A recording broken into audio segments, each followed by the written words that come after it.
जय श्री कृष्ण दोस्तों, आज मैं आप लोगों को भगवान नरसिम्हा की कहानी सुनाने जा रही हूँ। इसके कुछ बातें मैं अपने पिछले एपिसोड में आपको बता चुकी हूँ।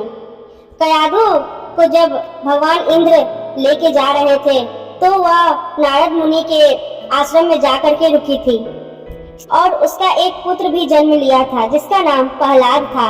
इधर हिरण्यकश्यप का कठोर तपस्या पूर्ण हो गई थी और ब्रह्म जी प्रकट हुए और बोले, हिरण्यकश्यप, मैं तुम्हारी तपस्या से प्रसन्न हूँ, मांगो, क्या वरदान मांगते हो। हिरण्यकश्यप ने कहा, ब्रह्मदेव, मुझे ऐसा वरदान दीजिए, मुझे ना कोई घर के भीतर मार सके और ना ही बाहर, ना अस्त्र से ना शस्त्र से, न दिन में और न रात में, न मनुष्य से न किसी पशु से, न आकाश में न पृथ्वी पे। तो ब्रह्म जी ने कहा, ठीक है पुत्र, अगर तुम्हारी ऐसी ही इच्छा है तो मैं तुम्हें ये वरदान प्रदान करता हूँ।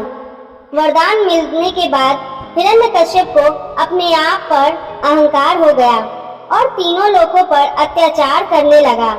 कुछ समय के बाद कयाधु भी प्रहलाद के साथ राजमहल आ गई।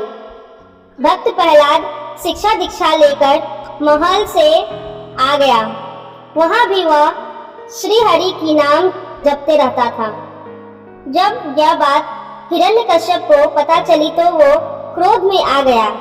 तो हिरण्यकश्यप ने कहा कि अरे, ये बड़ा दुरात्मा है, इसे मार डालो।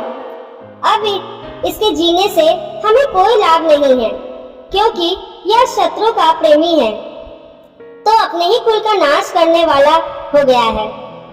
इस पर कयाधु ने कहा, नहीं नहीं स्वामी, ऐसा मत कीजिए, मेरे लाल, मेरे बालक को छोड़ दीजिए, यह आपका पुत्र है। सैनिकों ने प्रहलाद को अनेकों तरह से मारने की कोशिश की पर उनके सभी प्रयास असफल हो जाते। हिरण्यकश्यप ने प्रहलाद के हाथ पैर बांधकर समुद्र में फेंकवा दिया, विषैले सांपों से कटवाया और ऊंची ऊंची पर्वतों से गिरवाया, पर भगवान विष्णु के आशीर्वाद से प्रहलाद को कुछ भी नहीं हुआ। विष मिला भोजन खाने के बाद भी प्रहलाद पर कोई असर नहीं हुआ। जब प्रहलाद को मारने की सभी रास्ते विफल हो गए तब हिरण्यकश्यप की बहन होलिका उसके पास आई और बोली, भैया आप निश्चिंत रहिए, मैं प्रहलाद को अपने गोद में लेकर अग्नि में बैठ जाऊंगी। आपको याद है ना कि मुझे ब्रह्मा जी के द्वारा वो दी गई शॉल है जिसे ओढ़कर मुझे कोई प्रभाव नहीं पड़ता है।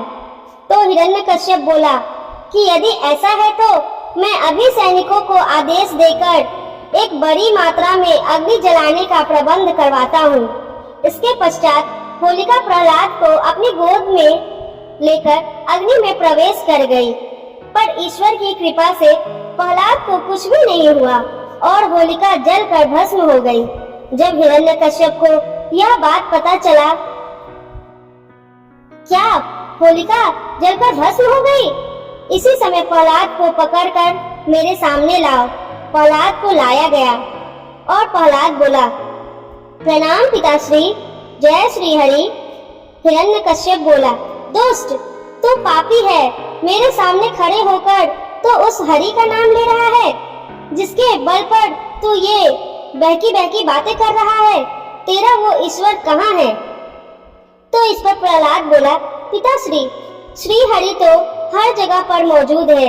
हिरण्यकश्यप बोला, तो वह जगह है, हर जगह है वो, तो क्या इस महल में भी है?